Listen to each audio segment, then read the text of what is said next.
अस्सलाम वालेकुम friends, good morning. क्या हाल है? सब ठीक हैं, खैरियत से हैं। देखें जी, आज सुबह सुबह 6 बज रहे हैं और ख़ूबसूरत मौसम है।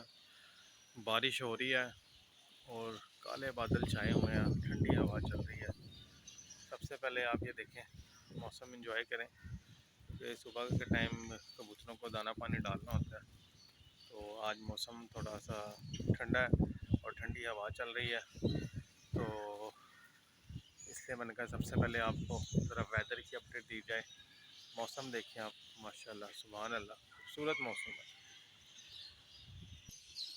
तो फ्रेंड्स, अपने कबूतरों को आप हफ्ते में या 15 दिन के बाद, ये करशी वालों का है ज्वार का, ये 5 लीटर वाली पानी की बोतल में 2 ढक्कन लाजमी डाल के 15 दिन में एक दफ़ा लाजमी दिया करें। एक तो इनसे इनका जो है वो इनको भूख लगाता है और देखें इसके ऊपर लिखा भी हुआ है ये, और निज़ाम हज़म को बेहतर बनाता है।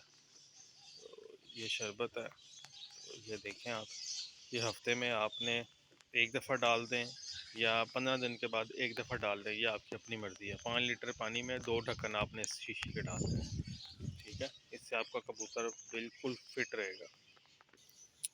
ये देखें जी, ये एक ढक्कन, ये देखें जी, ये दूसरा ढक्कन। इससे आपके कबूतर माशाल्लाह बिल्कुल एक्टिव और फिट रहेंगे।